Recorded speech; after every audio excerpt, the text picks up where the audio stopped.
Hello hi नमस्कार बच्चों, कैसे हैं आप सभी। स्वागत है आपका एजुकेशन ग्लोबल क्लासेस में। आज के इस वीडियो में हम स्टार्ट करने वाले हैं चैप्टर नंबर 5। चैप्टर नंबर 5 जो कि जिसका नाम है समांतर श्रेणी, जिसे हम इंग्लिश में कहते हैं अरिथमेटिक प्रोग्रेशन। तो ये समांतर श्रेणी क्या होती है, आज इसके बारे में हम समझेंगे। और समांतर श्रेणी यानी कि श्रेणी, यह श्रेणी शब्द है ना, श्रेणी शब्द से हमें समझ में आता है कि कोई भी ऐसी संख्याएं जो कि एक श्रेणी में दे रखी हो, एक क्रमबद्ध रखी हो, उन्हें कहते हैं श्रेणी। तो श्रेणी होती क्या है, कितने प्रकार की होती है, इनके बारे में आज समझने वाले हैं हम। और ये समांतर श्रेणी जो टॉपिक है आपका, जो भी चैप्टर है, ये बहुत ही इंपॉर्टेंट है आपके क्लास 10th के लिए, क्योंकि ये नया टॉपिक है हमारे लिए। और नया टॉपिक है क्योंकि हमने क्लास 9th में 8th में कहीं पर ये समांतर श्रेणी नहीं पढ़ा है। तो अब इसको हम क्लास 10th में जो हमें पढ़ने का मौका मिल रहा है, तो हम अच्छी तरीके से पढ़ेंगे और यह क्या होता है इन चीजों को समझेंगे। श्रेणी, तो श्रेणी क्या है, तो यहाँ पर हमारे पास 4 जो एग्जाम्पल लिखे हुए हैं, इनके माध्यम से हम समझते हैं श्रेणी क्या होती है। श्रेणी संख्याओं को एक क्रमबद्ध रखना, एक सिस्टम में रखना ही श्रेणी कहलाता है। जैसे कि आप यहाँ पर देख पा रहे हो कि 7 और 7 के बाद लिखा हुआ है 12, जिसमें कितने का अंतर है, ये 5।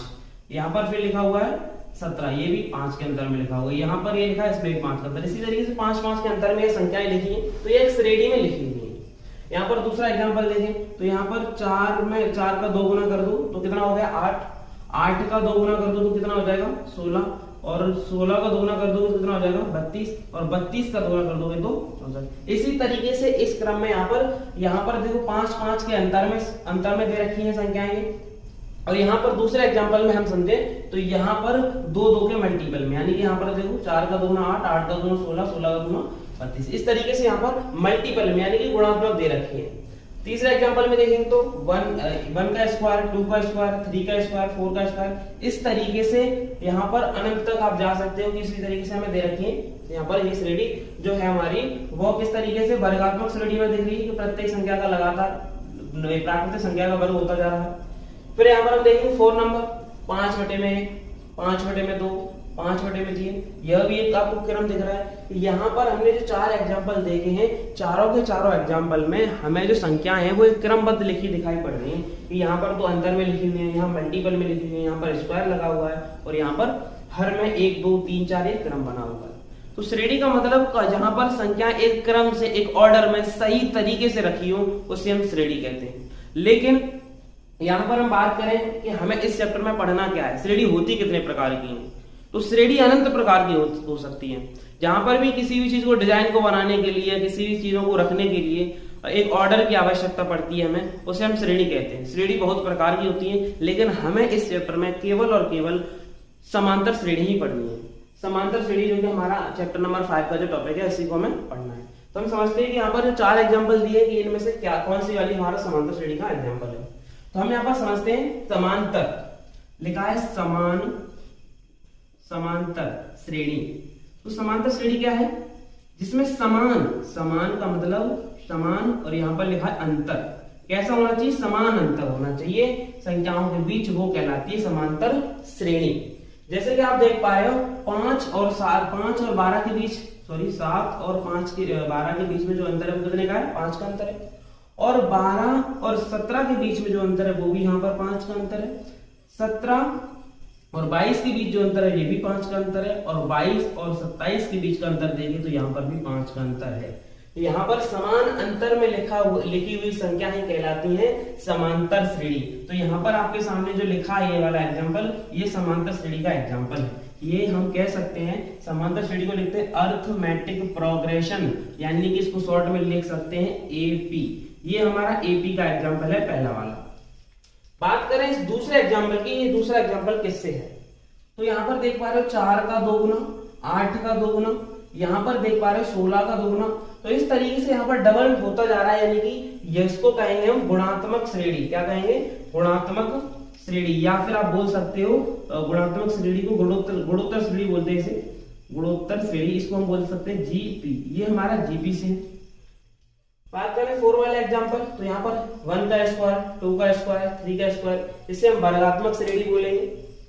इसे हम स्क्वायर यानी कि SP, वर्गात्मक, वर्ग का मतलब S, स्क्वायर का S ले लिया, और श्रेणी का यानी प्रोग्रेशन का P, तो यह SP हो सकता है। यानी ये कौन सी श्रेणी है हमारी, स्क्वायर प्रोग्रेशन है। यहाँ पर समझे हम, यहाँ पर तो ये है हमारा 5/1, 5/2, 5/3, 5/4। यहाँ पर हमें दिख रहा है कि हर में एक क्रम बनता जा रहा है और हर में जिन संख्याओं का एक ऑर्डर बन रहा हो 1 2 3 4 5, तो इसे हम हरात्मक श्रेणी बोलते हैं, हरात्मक श्रेणी। तो यहाँ पर हमने इन 4 श्रेणियों के बारे में बात की है कि यहाँ पर ये जो हमारी संख्याएं क्रम में लिखी हुई हैं, एक ऐसे सिस्टम में लिखी हुई हैं जो कि श्रेणी बनाती हैं। श्रेणी मैंने 4 श्रेणियों के बारे में बताया कि पहली जो हमारी श्रेणी है वो कौन सी श्रेणी है, एपी में है, यानी कि एपी मतलब अरिथमेटिक प्रोग्रेशन, जो कि हमारे सिलेबस का टॉपिक है समांतर श्रेणी का। दूसरा वाला था आपका यहाँ पर गुणात्मक श्रेणी, गुणोत्तर श्रेणी जिसे हम बोलते हैं, जिसे हम शॉर्ट में जीपी भी लिखते हैं। यहाँ पर आपका स्क्वायर हो रहा है यहाँ पर प्रत्येक संख्या का, तो इसे हम क्या बोलेंगे, वर्गात्मक श्रेणी। और यहाँ पर ये आपकी हरात्मक श्रेणी। तो इन चीजों को हम 4 एग्जाम्पलों को समझने के बाद हमें समझ में आ गया है कि श्रेणी कई प्रकार की होती है। श्रेणी को हम बोल सकते हैं कि अनंत प्रकार की हो सकती है, लेकिन हमको इस चैप्टर में समांतर श्रेणी ही पढ़नी है। तो मैंने यहाँ पर समांतर श्रेणी से रिलेटेड ही कुछ एग्जाम्पल्स ले रखे हैं, कुछ फिगर ले रखे हैं। इन फिगरों के माध्यम से हम समझेंगे कि समांतर श्रेणी एक्चुअल में होती क्या है। वैसे तो आप इस एग्जाम्पल के माध्यम से समझ में आ गया होगा कि समान अंतर होना चाहिए। तो यहाँ पर हमें प्रत्येक पद के बीच में समान अंतर दिखाई पड़ रहा था, 5 और 5 का अंतर है, तो ये समांतर श्रेणी का एग्जाम्पल हो गया। अब आगे समझते हैं हम फिगर के माध्यम से। तो यहाँ पर आपको ये पहला वाला फिगर दिखाई पड़ रहा है। तो यहाँ पर हम देख पा रहे हैं कि पहला फिगर पे ये हमारा ट्रायंगल बना हुआ है, ये एक ट्रायंगल है। इसके बाद देखिए यहाँ पर ये दूसरा है, फिर यहाँ पर 1 2 3 3 ट्रायंगल बने हुए हैं। यहाँ पर 1 2 3 4 बने हुए हैं, और यहाँ पर देखें 1 2 3 4 5, यहाँ पर बने हुए 5। तो यहाँ पर भी एक ऑर्डर बन रहा है, देखो 1 2 3 4 5। और यह हमारा जो फिगर बना हुआ है वो एक समांतर श्रेणी के अकॉर्डिंग ही यहाँ पर यह फिगर बना हुआ है। और हम जानते हैं कि अगर किसी भी संख्या को या कोई भी चीजें एक सही तरीके से सही डिजाइन में रखी जा रही हैं, सही क्रम में रखी जा रही हैं, तो वहां पर कोई ना कोई श्रेणी अवश्य लग रही होगी। तो यहाँ पर हमें यह फिगर यानी कि सामने लगा हुआ इस तरीके से दिख रहा है कि सही तरीके से रखा हुआ है। तो यहाँ पर कहीं ना कहीं कोई ना कोई श्रेणी होगी। तो चेक करते हैं कि यहाँ पर कौन सी श्रेणी है। तो यहाँ पर हम देख पा रहे हैं कि एक के बाद आया है 2, और 2 के बाद आया है 3, 3 के बाद 4, 4 के बाद 5। तो यहाँ पर एक क्रम दिखाई पड़ रहा है कि एक में कितने का अंतर है, 1 में और 2 में अंतर है 1 का। यहाँ पर भी कितने का अंतर है 1 का, यहाँ पर भी कितने का अंतर है 1 और 1। इन सभी संख्याओं में अंतर कितने का है, 1 का अंतर है। इसीलिए यह यहाँ पर हमारी जो संख्या है यानी कि दे रखा है, यह फिगर बना हुआ है, यह समांतर श्रेणी में है। यानी कि जो चीजें रखी हुई है, ये ट्रायंगल रखे हुए हैं एक दूसरे के ऊपर इस तरीके से। आप ताश भी इस तरीके से रख सकते हो, अगर आपने बचपन में खेला होगा तो देखे होंगे कि इस तरीके से हम ताशों को भी अरेंज कर पाते हैं। तो यहाँ पर हमारी समांतर श्रेणी में ही उसको हम अरेंज करते हैं। आगे देख पा रहे हैं छोटे छोटे सर्कल है, या फिर ये पाइप देख सकते हो, पाइप के टाइप से यहाँ पर हमें रखे हुए हैं। तो यहाँ पर हम पहला वाला देखें तो यहाँ पर कितने सर्कल है, 1 2 3 4 5 6। यहाँ पर है 6 के बाद इस वाली रो में हमारे 5। यहाँ पर देखें तो 4, और 4 के बाद इधर 3, और यहाँ पर है 2, और यहाँ पर है 1। तो यहाँ पर भी हम देख पा रहे हैं कि ऑर्डर बना हुआ है, पहले 6 के बाद एक कम हुआ, 5 के बाद एक कम हुआ। तो सभी में जो एक कम करते जा रहे हैं, तो एक ऑर्डर बन गया है हमारा, जिसमें सभी संख्याओं में जो अंतर आता जा रहा है, प्रत्येक स्टेप पे जो अंतर है वो किसका है, 1 का।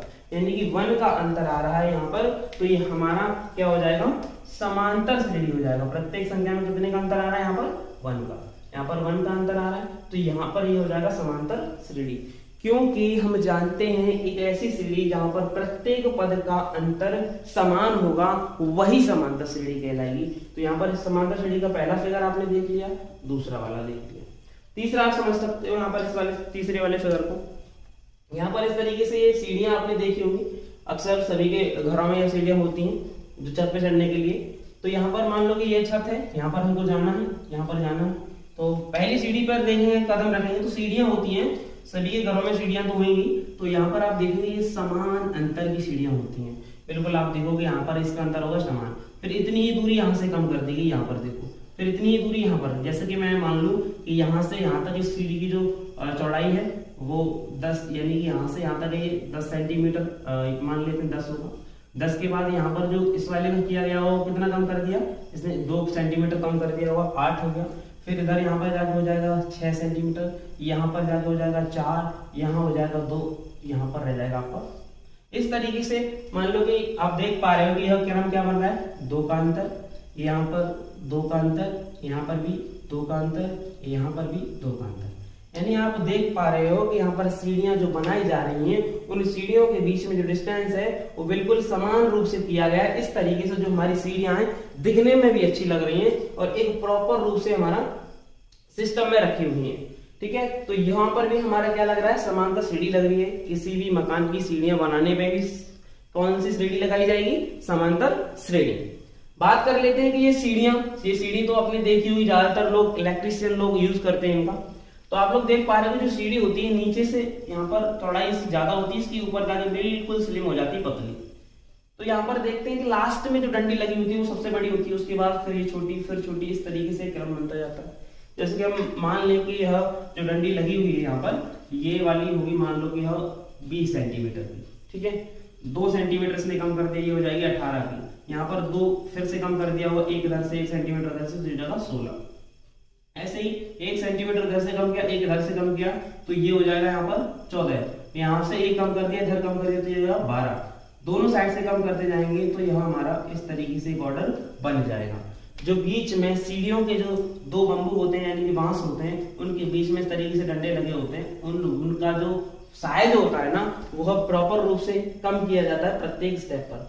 मान लो कि यहाँ पर 20 सेंटीमीटर है तो इस वाले में 18, यहाँ पर 16, यहाँ पर 14, इस तरीके से क्रम में है। आप देख भी पा रहे हो प्रत्येक में कितने कितने का अंतर है, 2। तो यहाँ पर हमने देखे 4 एग्जाम्पल, 4 फिगर देखने के बाद हमें समझ में आ गया है कि किसी भी चीज को एक सीक्वेंस में रखने के लिए हमें किसी ना किसी श्रेणी की आवश्यकता होती है। और यहाँ पर चाहे वो पाइप्स एक दूसरे के ऊपर रखे हों, चाहे तो कोई भी ट्रायंगल यानी कि त्रिभुज एक दूसरे के ऊपर रखे हों, या फिर कांसों को हमें इस तरीके से अरेंज करें, या फिर मकान की सीढ़ियां बनाएं, या फिर ये हमारी बांसों की सीढ़ियां होती है उसको बनाएं। प्रत्येक जगह बनाने के लिए हमें किस श्रेणी की आवश्यकता होती है, समांतर श्रेणी की। यहाँ पर मैंने कुछ सर्कल बनाए, इनको आप देख सकते हो कि इस सर्कल का जो यहाँ पर जो सेंटर पॉइंट है वो ये है। ठीक है, तो यहाँ से आप देखोगे इसकी रेडियस यानी कि त्रिज्या होगी ये, फिर इसकी त्रिज्या को हमने कर दिया यानी कि मान लो यह त्रिज्या 5 सेंटीमीटर है। तो यहां से यहां तक जो दूसरा वाला सर्कल बना है इसकी, यहां से यहां तक हो जाएगी 10 सेंटीमीटर। फिर यहाँ पर हम चेक करें इधर तो फिर 5 सेंटीमीटर बढ़ जाएगी, ये हो जाएगी 15 सेंटीमीटर। फिर आगे इस वाले की बात करें तो ये हो जाएगी हमारा 20 सेंटीमीटर, और इस वाले की बात करें जो लास्ट वाला है हमारा, इसका हो जाएगी 25 यानी कि 25 सेंटीमीटर। तो यहाँ पर हम देख पा रहे हैं कि जो सर्कल है हमारे एक ही केंद्र से बनाए गए हैं, एक ही जो सेंटर पॉइंट है इससे बनाए गए हैं, लेकिन इनकी रेडियस में लगातार 5 सेंटीमीटर की क्या करते गए, 5-5 सेंटीमीटर की हम वृद्धि करते गए हैं। तो हमें दिख रहे हैं कि जो सर्कल हमारे बने हुए हैं, जो वृत्त बना हुआ है वो बिल्कुल एक शेप में और सही तरीके से दिख रहे हैं। एक ही सेंटर पॉइंट से 5-5 त्रिज्या की सेंटीमीटर के आधार पर हमने बनाए हैं। तो यहाँ पर हमने देखे ये 4 से 5 एग्जाम्पल और फिगरों को समझने के बाद हमें समझ में आ गया होगा कि समांतर श्रेणी क्या होती है। तो समझते हैं आगे की समांतर श्रेणी में यहाँ पर जो अंतर होता है ना संख्याओं का, इसे क्या कहते हैं। जो समान संख्याओं का अंतर लिखा होता है इसी को हम बोलते हैं सर्वांतर। क्या होता है ये हमारा समान अंतर होता है, इसी को हम बोलते हैं सर्वांतर। तो सर्वांतर इसे हम हमेशा डी से प्रदर्शित करते हैं। तो यहाँ पर जो हमारा पहला वाला एग्जाम्पल था, इसमें जो सर्वांतर है इसका सर्वांतर है हमारा 5 5 5 5, यानी कि सभी संख्याओं में 5 का अंतर आ रहा था, तो यह हो जाएगा इसका सर्वांतर डी। तो आइए कुछ और एग्जाम्पल लेते हैं और एग्जाम्पल से हम समझते हैं कि किसी भी समांतर श्रेणी को, यहाँ पर तो फिगर थे, फिगर से हम समझ गए कि यह हमारे समांतर श्रेणी के फिगर हैं, लेकिन कुछ एग्जाम्पल्स ऐसी संख्याएं दे रखी होंगी, उनको कैसे समझ सकते हैं कि वह समांतर श्रेणी में है या फिर नहीं। तो आइए कुछ एग्जाम्पल देखते हैं और उनसे समझते हैं। आइए समझते हैं यहाँ पर कि समांतर श्रेणी की में हमें क्या पढ़ना है और कैसे पढ़ना है।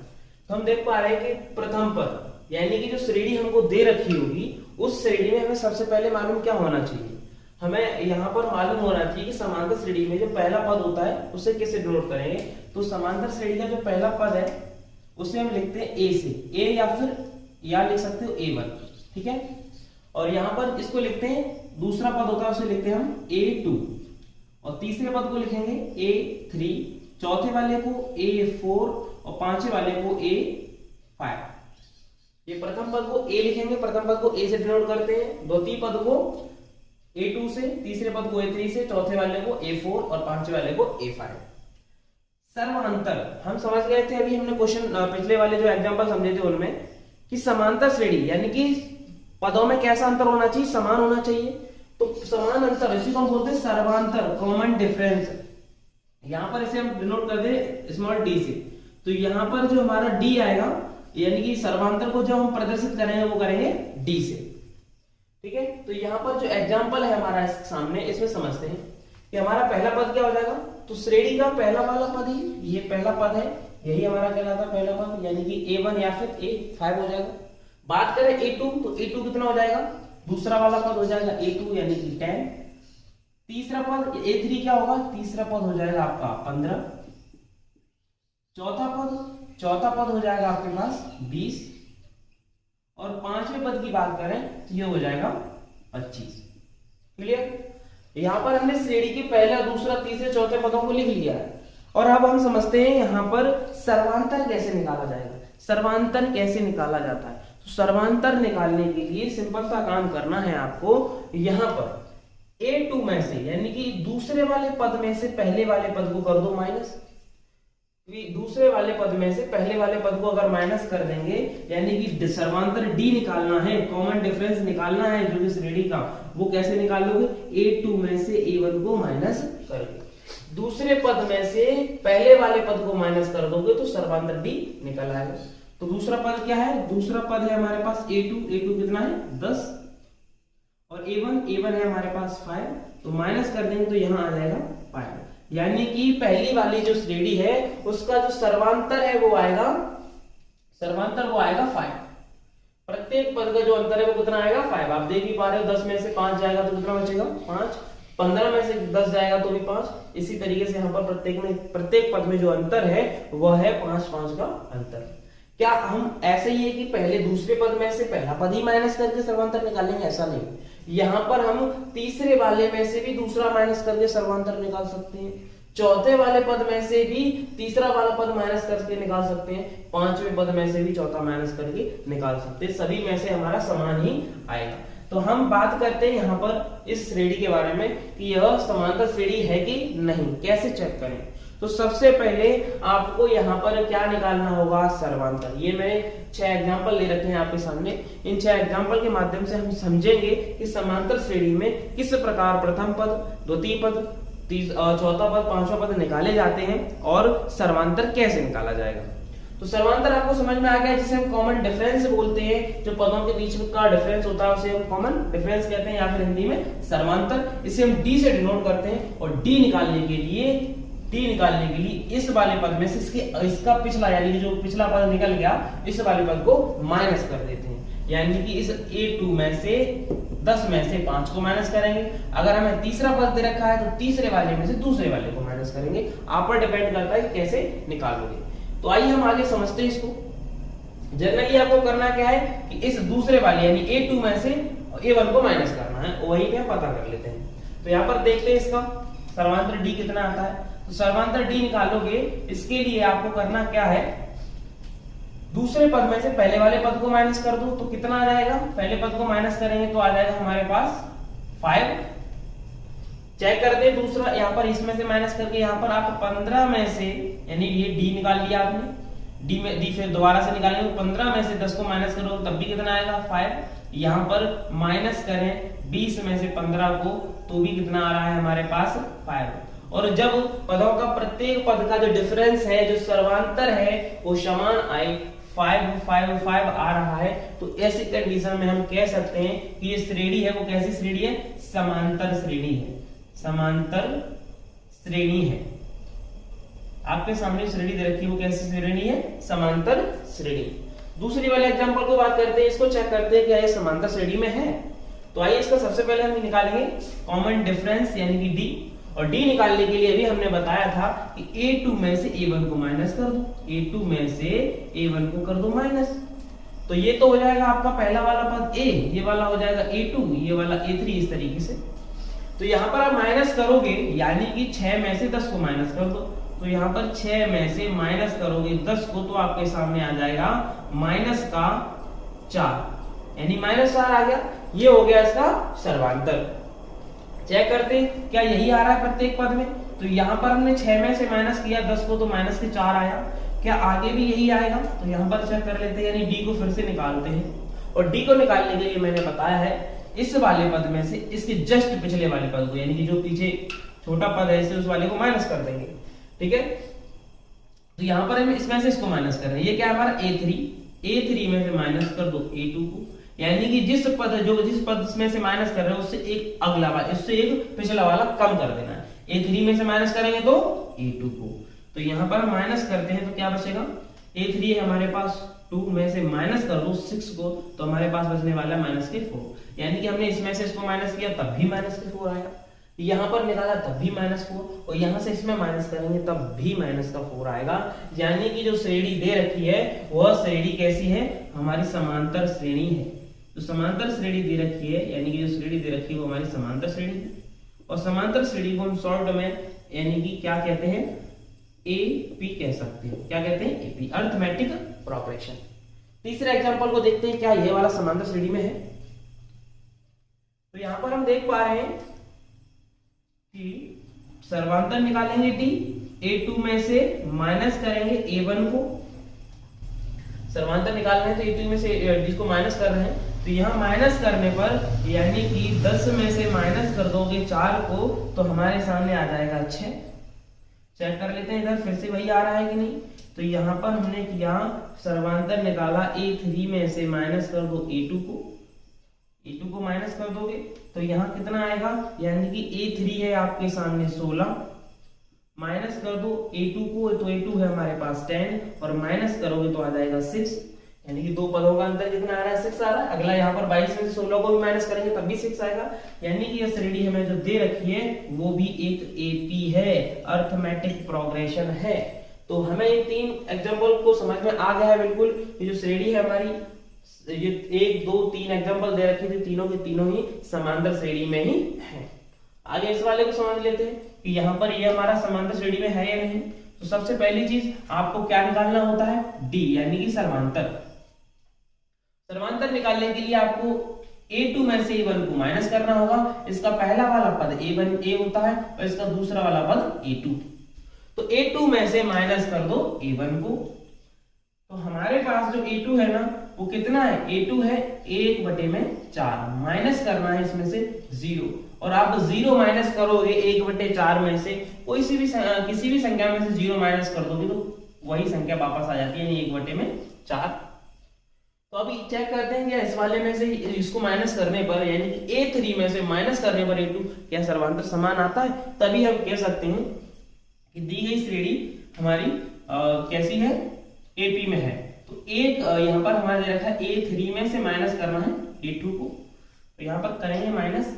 तो आपने देखा कि A3 वाला जो पद है, तीसरा पद है वो है 1/2, माइनस करना है इसमें से 1/4। तो आप 4 और 2 का एलसीएम ले लोगे, आ जाएगा 4। दोनों का एलसीएम 4 आ गया। 2 से इधर भाग देंगे तो 2 बार जाएगा, 2 का ऊपर 1 से गुणा करेंगे, 2 माइनस 4 1 4, यानी कि इसमें से माइनस करेंगे तो 1/4। यहाँ पर भी 1/4 और यहाँ पर भी 1/4, दोनों जगह ही 1/4 आ रहा है। सर्वांतर यानी कि कॉमन डिफरेंस समान आ रहा है। तो यह श्रेणी भी हमारी एपी में है। ये हम कह सकते हैं कि श्रेणी दी गई श्रेणी एपी में है, यानी कि समांतर श्रेणी है। पांचवें वाले को समझ लेते हैं। तो इसका भी सर्वांतर निकालने की कोशिश करते हैं। यहाँ पर डी निकालना है तो A2 में से A1 को माइनस कर दो, तो यहाँ पर बात करेंगे ये वाला पद हो जाएगा आपका A और ये वाला हो जाएगा A2। क्रम से हम मानते हैं A1 A2 A3 इस तरीके से समझाया था अभी हमने कि प्रथम पद कैसे निकालेंगे, दूसरा पद कैसे निकालेंगे। और यहाँ पर हम समांतर श्रेणी को चेक करने के लिए जो मेन चीज है, यानी कि मेन जो पद है वो प्रथम पद है और सर्वांतर है। ठीक है, क्योंकि हम प्रथम पद और सर्वांतर हमको मालूम होगा तो हम श्रेणी को दोबारा बना भी सकते हैं। आगे समझते हैं इसको। यहाँ पर हमने देखा कि A2 में से माइनस करना है, यानी कि 3 में से माइनस करना है 1 को, तो कितना आ जाएगा 2। फिर से चेक कर लेते हैं इधर, यानी D निकालना है तो A3 में से माइनस कर दो A2 को। A3 कितना है 9, माइनस कितना करना है 3, तो कितना आ जाएगा यहाँ पर माइनस करने पर आ जाएगा 6। तो हमने यहाँ पर देखा कि इस श्रेणी में जो सर्वांतर है वो यहाँ पर तो d आ रहा है और यहाँ पर आ रहा है 6, यानी कि सर्वांतर समान नहीं है, और सर्वांतर समान नहीं होगा तो यह श्रेणी AP में नहीं हो सकती, यह श्रेणी AP नहीं हो सकती। इस वाले को समझते हैं। यहाँ पर हमें सर्वांतर निकालते हैं तो A2 में से A1 को माइनस करेंगे, सेम काम, बिल्कुल सेम काम करना है हमें। तो यहाँ पर हमने माइनस किया, यानी कि माइनस के 4 में से माइनस कर दो 0 को, चाहे तो माइनस के 4 में से माइनस करो या किसी भी संख्या में से माइनस करो 0 को, तो वो संख्या ही वापस से आ जाती है, यानी कि माइनस के 4 ही रहने वाला है। आगे हम दोबारा से निकालते हैं, यहाँ पर d को ही निकालने की कोशिश करते हैं A3 में से A2 माइनस करके।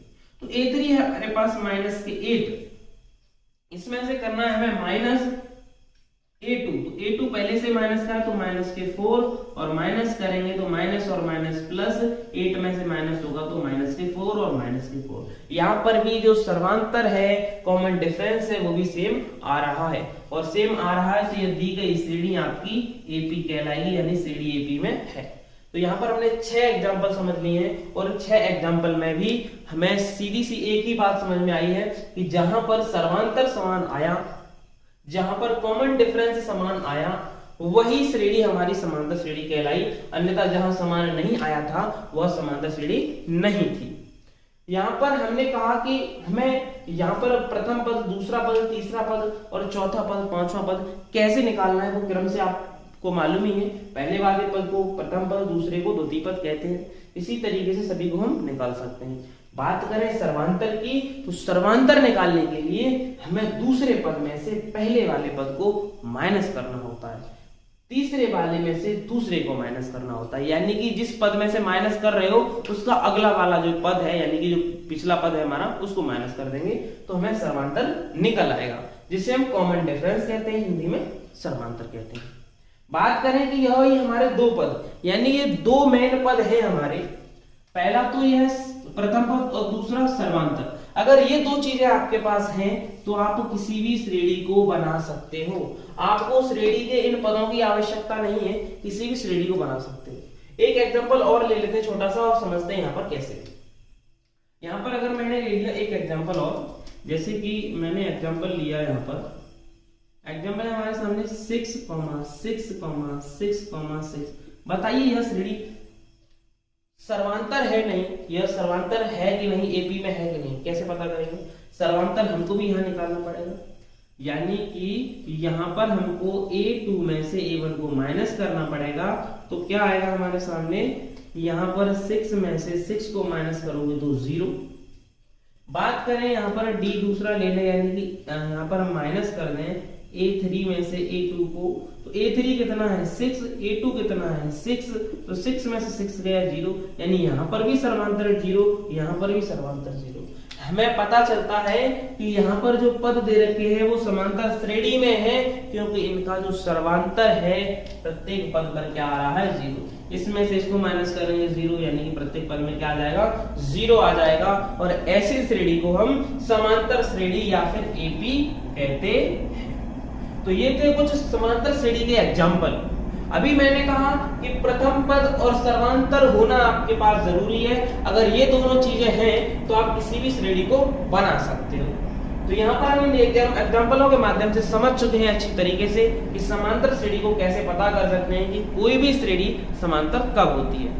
इन चीजों को समझने के बाद हमें जो भी बेसिक चीजें थी इस चैप्टर के बारे में, समांतर श्रेणी के बारे में, वो हमने आपको समझा दी हैं, आपको समझ में आ गई होंगी। इन चीजों को समझने के बाद अब हम करेंगे अपना एक्सरसाइज 5.1। यहाँ तक की चीजें आपको अच्छी तरीके से समझ में आई होंगी, भली भांति समझ में आई होंगी। अगर आपको वीडियो कैसा लगा, चीजें कैसे समझ में आई है, ये कमेंट बॉक्स में जरूर बताएं। आपको अगर अच्छा लगा है तो अपने दोस्तों को शेयर करें, वीडियो को लाइक करें, चैनल को सब्सक्राइब करें और अपना प्यार और सपोर्ट बनाए रखें। आने वाला है नेक्स्ट वीडियो जल्द ही एक्सरसाइज 5.1 का। तैयार रहें सभी बच्चे। थैंक यू, धन्यवाद।